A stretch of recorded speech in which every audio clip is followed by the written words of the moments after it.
আনারসের দুধ খেলে সত্যিই কি মানুষ মারা যায়? আসুন জানি। আসসালামু আলাইকুম, জানবো শিখবো চ্যানেলে আপনাদের সবাইকে স্বাগতম। আজকের ভিডিওতে আমরা একটি পুরনো ধারণা নিয়ে আলোচনা করব। আনারস আর দুধ একসাথে খেলে সত্যিই কি মানুষ মারা যায়? চলুন এই বিষয়টি নিয়ে বিস্তারিত জানি। ধারণার উৎপত্তি। আনারস আর দুধ একসাথে খাওয়া নিয়ে যে ধারণাটি প্রচলিত তা অনেকের কাছেই পরিচিত।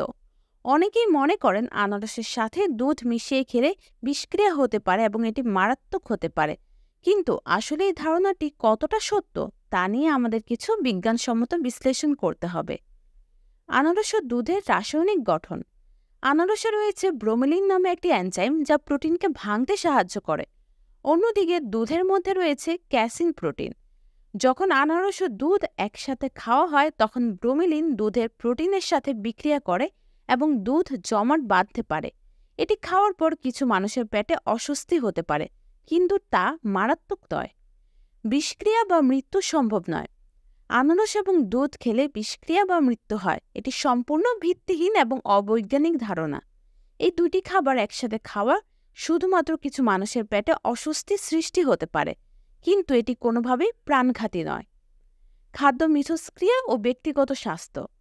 যদিও আনারস ও দুধ একসাথে খেলে সাধারণত কোনো গুরুতর সমস্যা হয় না, তবে কিছু মানুষের জন্য এটি অস্বস্তিকর হতে পারে। যেমন যাদের ল্যাকটোজ ইনটলারেন্স আছে তারা দুধ খেলে সমস্যার সম্মুখীন হতে পারেন। এ ধরনের মানুষদের জন্য আনারস ও দুধ একসাথে খাওয়া ভালো নাও হতে পারে। সতর্কতা ও মিথ্যাচার। খাবার নিয়ে এ ধরনের ভুল ধারণা অনেকের সময় অযথা ভয় সৃষ্টি হতে পারে। তাই সঠিক তথ্য জেনে এবং বুঝে খাবার খাওয়া উচিত। আনারস ও দুধের মিশ্রণ সম্পর্কে ভয় পাওয়ার কোনো কারণ নেই, তবে যদি কোনো খাদ্য সংবেদনশীলতা থাকে তাহলে অবশ্যই সতর্কতা অবলম্বন করা উচিত। তাহলে এটাই ছিল আজকের জানবো শিখবো ভিডিও।